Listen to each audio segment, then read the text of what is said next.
Hello, welcome back. Hey, You missed me. of course. Um, Yeah, welcome to, I guess, issue 8.5 of Marvel Time, right? do you remember point five issues? That was Yeah. a thing. Well, I was gonna go for either that or this is Marvel Time Agents of S.H.I.E.L.D. one shot. Yeah, or it's like the Marvel Time annual that is Yeah. only happening now because the show got canceled, but or ended, to be fair. Right.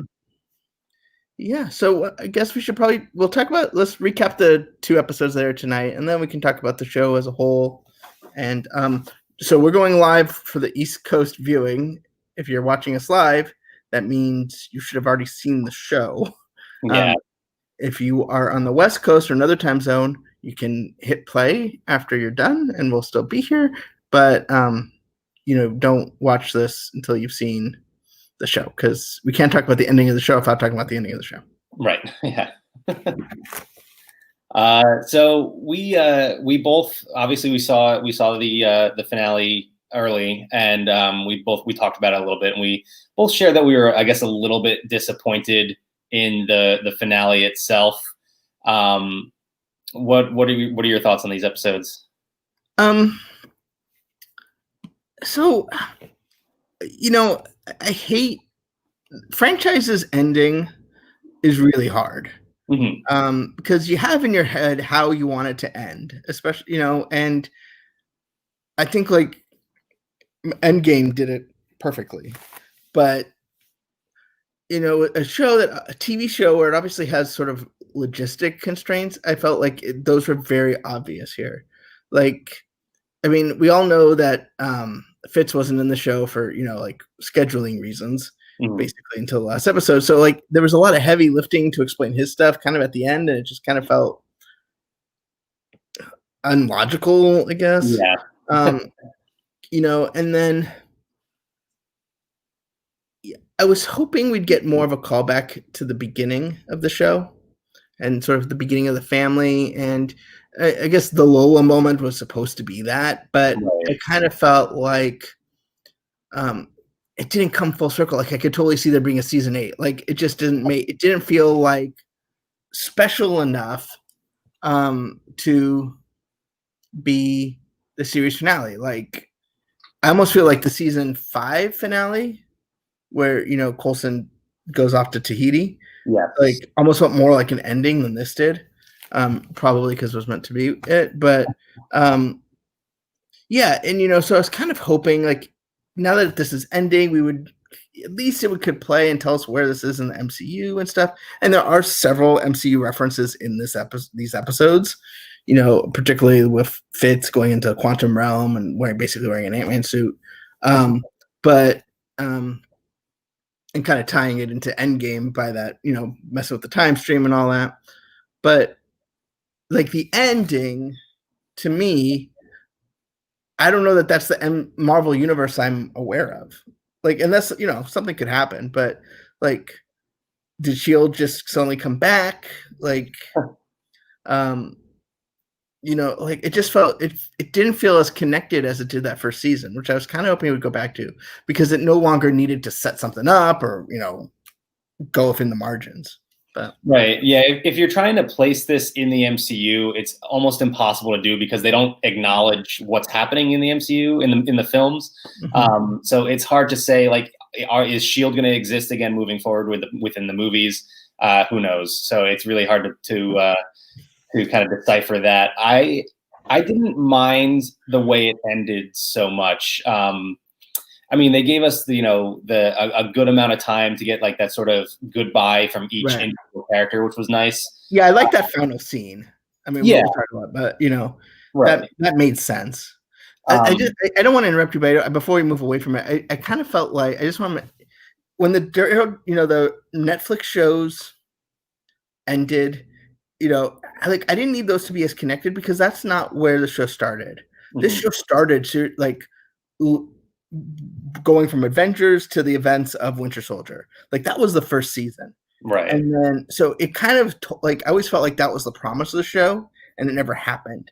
Yeah. And that's why I'm a little sort of I don't say just like because I'm worried that these characters won't be seen again, and that Mhm. this is like that this is their ending. Whereas if it was more integrated, because they can't basically got pulled out of the MCU. I feel like they belong more in it. But anyway, I'll let you go back. Yeah, that's a shame, especially with a character like Quake, who is such a great character in the comics as well, and is really one of those heavy hitter kind of heroes that could really Mhm. make a difference in the MCU. So I would really love to see Chloe Bennett exist in the MCU, moving forward. I feel like they were trying. I don't know if this was like filmed before, like a restructuring and anything, but I feel like they were totally setting up a Quake Sousa sword spinoff. Like, Yes, it did feel like that. She mentioned, and I mean, just watching it again, she mentions that she showed Sousa ET to prep him, but doesn't really go back to anything, So like, and then we do see that they're in space. So yeah, you would think that they're going to be dealing with aliens in some way. So yeah, a sword spinoff would have made perfect sense. I'll be curious to, now that Jeff Loeb is gone, and I don't think the Whedon and contingents, involved much in MCU. I wonder. I'll be curious to see what the Marvel Studios folks who now oversee Marvel Television, if they will pick pieces of the show. And I'm not saying that like make a whole big, Quake spin-off film or anything, but I'm curious to see if somehow they will um, bring those characters back in, because I thought Kat Dennings' character was completely like forgotten about, and they go like, oh no, wait, she's now in WandaVision. So it's Right. like I mean, they have the tendency to do that, and I don't. It's not so much that I want it. I mean, I think not because I just need everything to be connected. I think that's all kind of overplayed. But I love these characters, and there's so many more stories to tell Mhm. that even if I just the one thing that makes the MCU great is I basically have all these films. They might not all focus on Iron Man, but in some ways, they're all the legacy of Iron Man or Captain Mhm. America or Thor. Like they might not be in the picture, but they're in the world that they help build. And I don't want this part of the MCU or whatever you want to call this to just die. Yeah, and like we've been saying, that the fact that it hasn't really tied in, because like the MCU is going to continue without Robert Downey Jr., but you're still going to have the remnants of Iron Man, right? You already saw it in Spider-Man: Far From Home. That's not going to be the case with Agents of Shield because it didn't get those roots throughout the MCU, unless we do get these characters to come back in some other way. I would love to see Daisy and Sword and have that tie into Captain Marvel down the line. That would be great. Yeah, and I mean, to me, this cast was amazing. I just like personality. I saw I think it was maybe after the first season, I saw them at the Paley Fest, and I saw them at Comic Con year after year, and the Mhm. cast changed. I thought it was weird that somehow they didn't find a way to bring Grant Ward back. Like it just felt like I don't know, it just felt like he should be there, but um, they,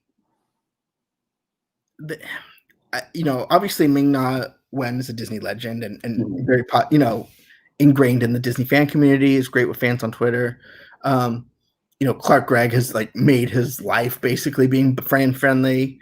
You know, um, we didn't get a lot from Ian this year, but Simmons, whose name is Elizabeth, she did an amazing job directing that episode. Yeah. Like, and Mac, is just such a great, strong but soft character that you just Mhm. don't generally see.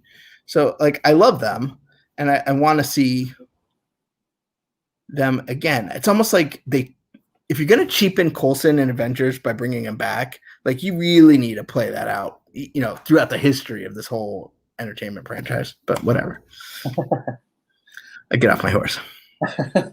So within the story itself, I understand this had to be the team's last mission because the show was ending. But did you really understand why is this their last mission? Most of them are still within Shield. They're all still doing the same job, and for some reason they just like they're told this has to be the last mission. They can't be together anymore. I presumed it was because of the baby. Okay, so just basically they're saying because Fitz and Simmons are out, the whole team is kind of. I think like just like this is the all reached the natural endpoint of their lives. I mean, it probably didn't deserve as much setup as it did. Like, whereas it made it sound like someone was going to die, but like I kind of felt like it didn't make sense for any of these characters at the end to still be doing this when it's all said and done. Well, I agree, and that's why I was surprised to see that so many of them were still just agents of S.H.I.E.L.D. by the time the show was over. Like they're still just doing the same job, just in different places. So I thought that was weird. You mentioned Ward not being a part of this season, and that standing out. I agree 100%. I expected him to come back, especially when they name dropped him a few episodes ago. Yeah. I also was disappointed that we didn't get to see Bobby and Hunter make an appearance in any way. Mockingbird would have been. Yeah, when it's like they made their like, I mean, talk about tragic events, right? Like they get removed off the show so they can film a spinoff. It doesn't get picked up, and they're like, I think Hunter was in one like episode, Mm-hmm. like a guest star, but like never to be heard from again. It's like, what happened? Like, it, but yeah, and I understand, that they have challenges trying to deliver. Well, in this case, 13. I mean, let's be honest. Season 6 and season 7 were filmed as one season, essentially, and so they having to do 22 episodes. It's not like these Marvel Disney Plus shows where it's like 6 or 8 episodes. And you have a big budget, and when you're basically filming an episode a week, logistics comes into it. Like you're not available that week. Okay, I guess we can't have you. I mean, there's definitely parts like where it felt like, oh, there should be a cameo from someone here, and they're not here, but it feels like they should be. And even Jeff Loeb at a panel I saw, and I don't remember what it was for. It was for the final season. I don't know if it was. It wasn't Comic-Con. It must have been like queuing up the final season. Talk about they didn't get everybody they wanted, and I think that's very obvious. But it's almost like I kind of want them to start doing like an Agents of S.H.I.E.L.D. Companion comic where like that stuff won't matter, and then it can fill in the gaps. Yeah, that would be pretty cool. Probably be a little bit weird for them to put that out now, but that would definitely be interesting. Yeah, and you mentioned that like it felt like there should be a cameo in some places, especially these last 2 episodes. I thought they really like kind of built up these moments, and even the music kind of swells to this big important moment, and then somebody else walks in, and it's just like, oh, am I supposed to know who this is? It's just it's just another agent. We did get the Victoria Hand come back, which is cool, but not. Yeah. It felt like they were building towards bigger moments, and they just didn't deliver. Yeah, and I don't know. It just for a show that knew it was ending, it still felt rushed. Yeah, it did. Especially like you said, with Fitz's story kind of getting thrown together in the last 20 minutes or so, or not in the last 20 minutes, but in 20 minutes. It was a lot to throw together there. I gotta say it was. I'm just I'm going through the social reaction just to see what's out there, and people are talking about they want an Agents of S.H.I.E.L.D. spinoff. Yeah. And then it was funny to see the S.H.I.E.L.D. logo at the end, and that's it. There's no like tag. Yeah. Which makes sense. There shouldn't be. Right. But like you just after 7 years, many episodes, it felt weird not to be like next, what's leading me into the next episode. Yeah. Yeah. We didn't get Coulson saying we'll return in a moment. Yeah, right.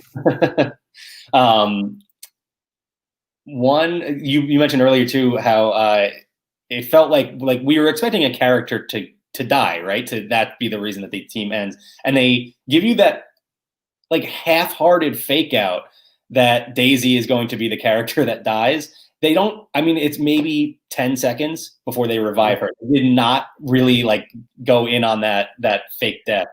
I kind of am glad though, because like I knew she wasn't gonna die. Yeah. Like that didn't make any sense. And so it's like, don't tease me like it's Star Wars Rise of Skywalker. So go ahead. I'm gonna read some things that might be insightful as you talk about. Well, did you have any other thoughts on the finale before we move on to just the show as a whole? No, I think it's I think that's it. I mean, I think I liked it better on sort of second viewing. Mhm. Um because I was I was expecting less and I could kind of focus, that I was watching it as a show and not as the series finale. And I think it's Right. a two better it's fine episodes, just not a great sort of, I mean, aside I do like, the scene in the bar, you know, I like that last 3 minutes of it. I just didn't like the ending of the Chronicom plot.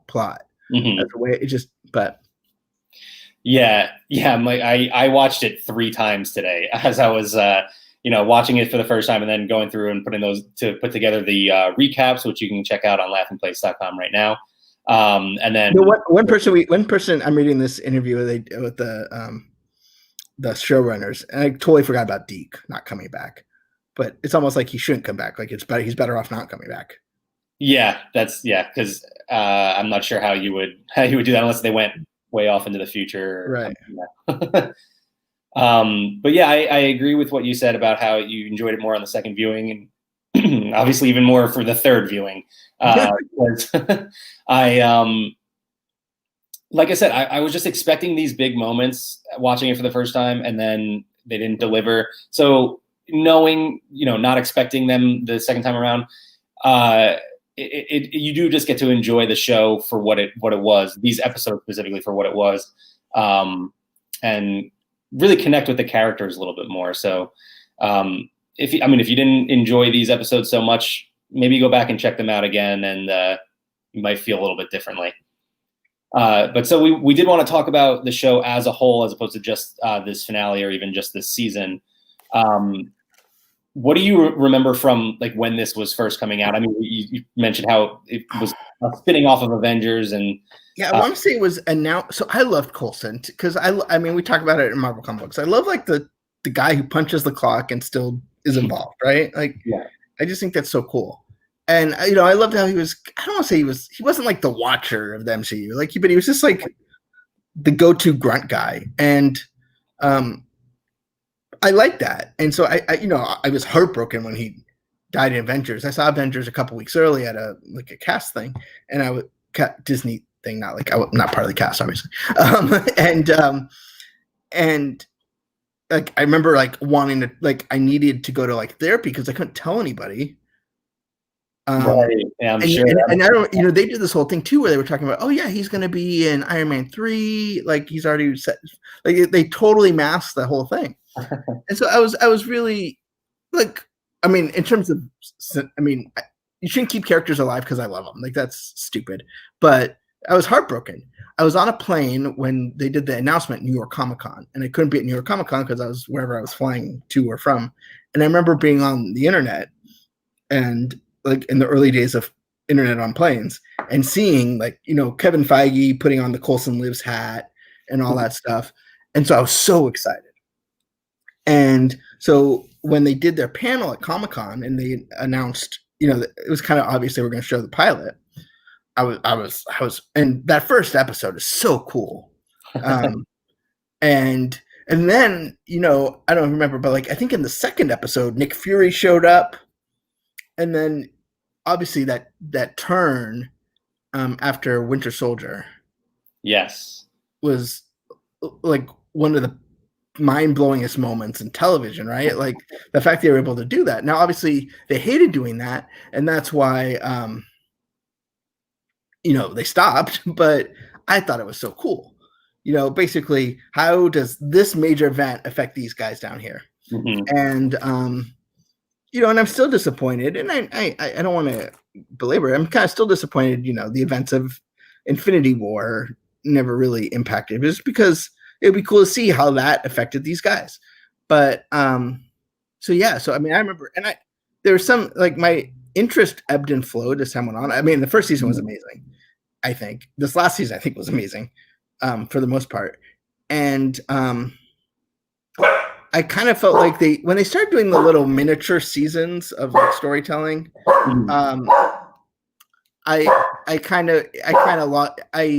got a little disinterested because it kind of just seemed to go off and like seemed aimless. Like it would go here, and then they were in space for half a season. Yeah. It just didn't make any sense to me. Yeah, I was thinking, trying to recall the entire series all at once, and season 1 stands out to me. Obviously, season 7 stands out, but from like 2 through 4, 2 through 5, really, kind of all just jumble up, and I just remember specific stories as opposed to like what went in which season. So I thought I was thinking about it today. If I go back and watch this, it might actually surprise me how early some of the characters like Mac and Yo-Yo show up, because to me it still feels like they're the new members of the team, as opposed to the people that have been there from season 1. But so I remember, like you said, I remember when they were first advertising this, and I wasn't really in this world of covering this kind of stuff, but I was just getting out of college. I was a huge Marvel fan, obviously, and ready to eat up anything MCU related. And really everybody around me was just like, oh, that show does not look good. And I was like, oh, nope, I'm all 100% in. I am ready for all of it. The Inhumans didn't look good. Yes, that was a different story. I still have not finished that series, but that's a whole other half-hour conversation. Yeah, so I remember specifically actually when the series premiere, I was sitting in like a Pep Boys or something waiting for my car to get finished, and I was very disappointed that I could not get home in time to watch the start of it, and just had it DVR'd so I could have it ready to go as soon as I got home. And yeah, I was so into season 1, and agree that whole turn with Ward and everything that happened with Hydra, like tying into to Captain America. Yeah, it was so good. And this show has been going on for 7 years now. And like I said, it started started 2013, so right when I was getting out of college. So I mean, like really like ties to sorry, did that one hurt? It just like I have so many memories within this show like tied to events in my life, and so it's kind of sad to see it ending.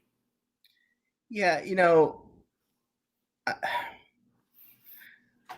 this was kind of the first show that was like destination television for me for a while, because we always went to college, and even in high school, like I was so like before DVR and all that, like I couldn't watch a show on a regular basis. Like Lost was probably the only other one that was like that, and this is a little bit more fun than Lost, and so I was excited to see it every week.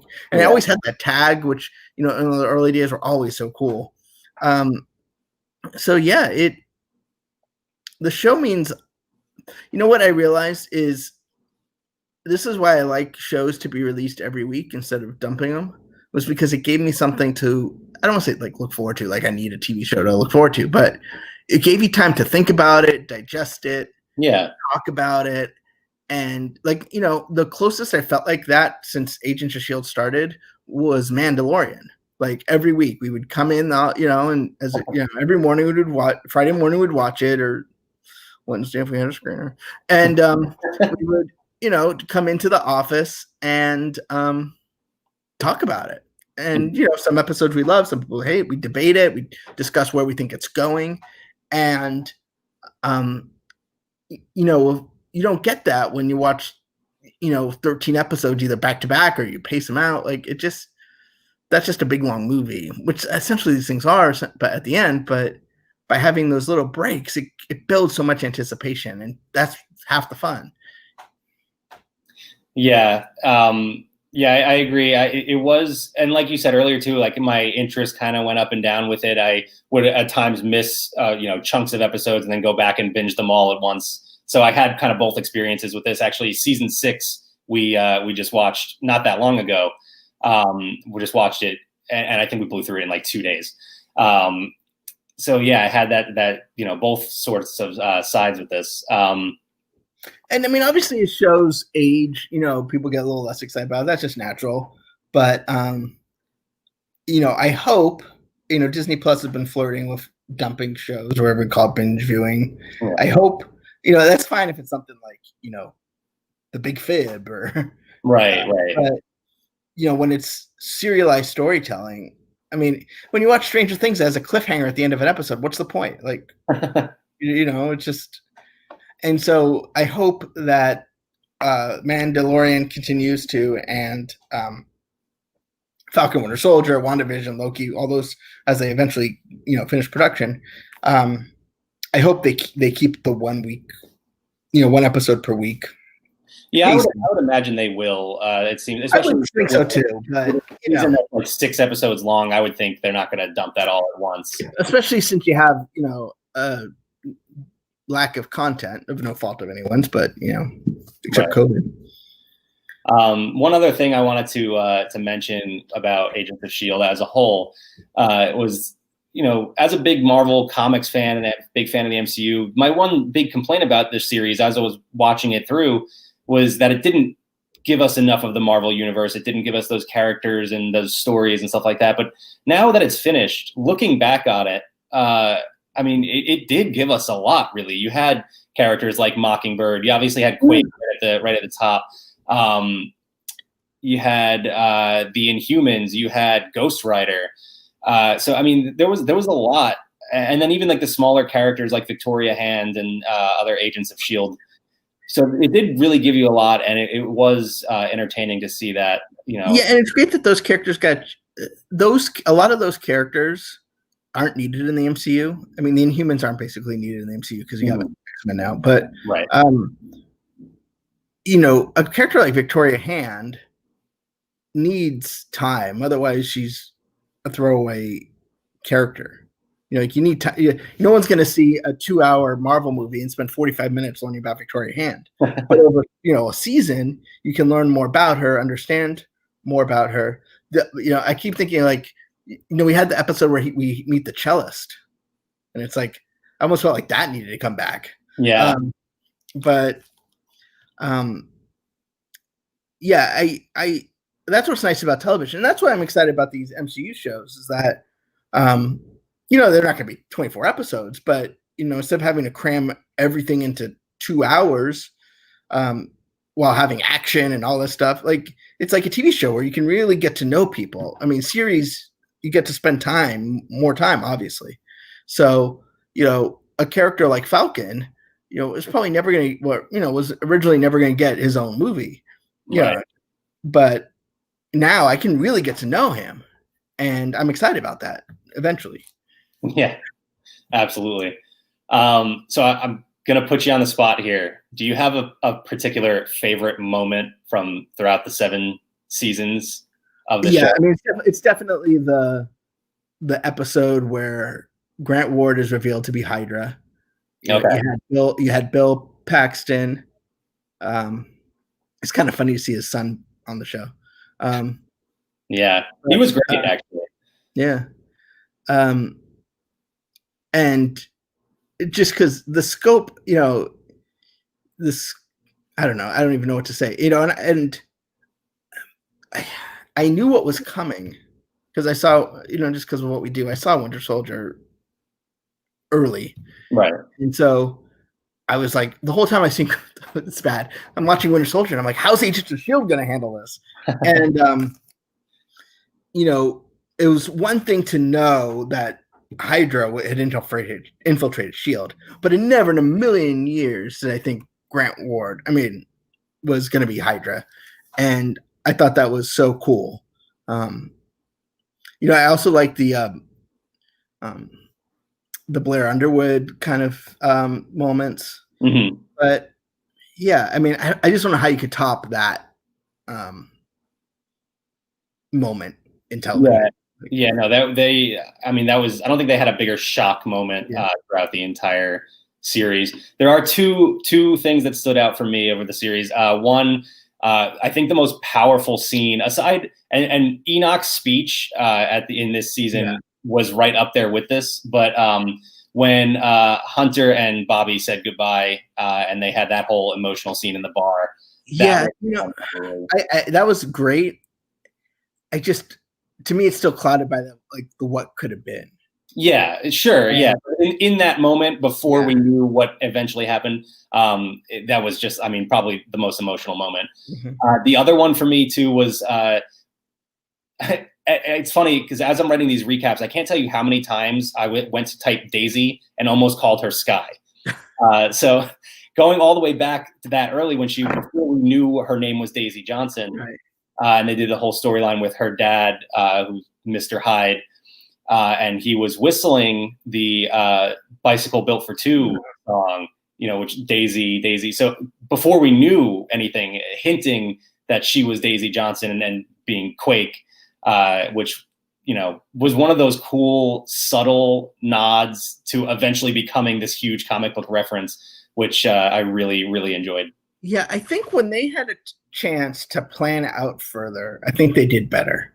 Like, I think the first half of this last season was great because I think they had time. Like, I just, like that required more thought, more planning, more, and obviously, the first season you have all the time in the world, kind of, because you're building a show and then you start production, so you can at least lay it out. I feel like there's time in there where they didn't, there were otherworldly factors were kind of influencing them.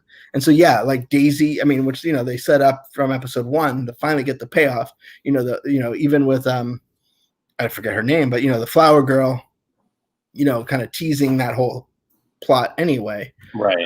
And the whole Inhumans thing was just, it was so cool. And, yeah, I guess that's. Yeah. So, I mean, just to kind of wrap up, I don't think we'll see.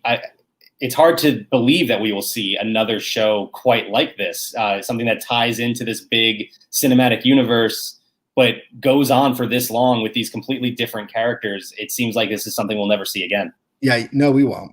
I mean, they don't even make TV this long. It's funny because I'm watching some old television, now that we have all these streaming services, and I have nothing else to do but watch television, like, I'll put on some old shows and it's like episode 33 of season 3. And I'm like, what? Kind of got to 22 to 24 episodes. And I mean, now for prestige shows, you're lucky if you get 13. Mm-hmm. And no, we won't see anything like this. But that might make it better. And I think that's sort of the challenge they had was, having to put out a show every week, shows like this and network constraints. Mm-hmm. Can you imagine if like the president made an announcement and they had to delay it a week and now the whole lineup, the scheduling all got messed up. So I'm excited about the future, but I'm also bittersweetly sad that this show is over. Yeah, agreed. And like I said, I can't say this was my favorite show of all time. Like, interest was up and down, but it is tough to see that it's gone. So, but can always go back and re-enjoy the entire series, I suppose. Yeah, I guess so. And it's on Hulu right now. I wouldn't be surprised if it ends up on Disney Plus somehow. I would imagine it would eventually. Yeah, and I'm glad that we're moving to a place where hopefully we won't have all these loose ends from Cloak and Dagger and Runaways. Like there'll be more of a commitment to finishing the stories, I think. And you might not realize it. Like we always wondered what happened to the real Mandarin, and we thought that was just going to be one of those things that they never addressed. Nope, that's coming. And so I feel like there's great things to come, but I'll miss the people. I mean, I'll miss the characters. Mm-hmm. I'll even miss the actors, who did public appearances throughout the show. Not that they're going away, but right. And I wish them all the best in their future careers. So. Of course, definitely. Especially, hoping that they can work with Marvel again. Absolutely. So thanks, Mac. Yeah, thank you.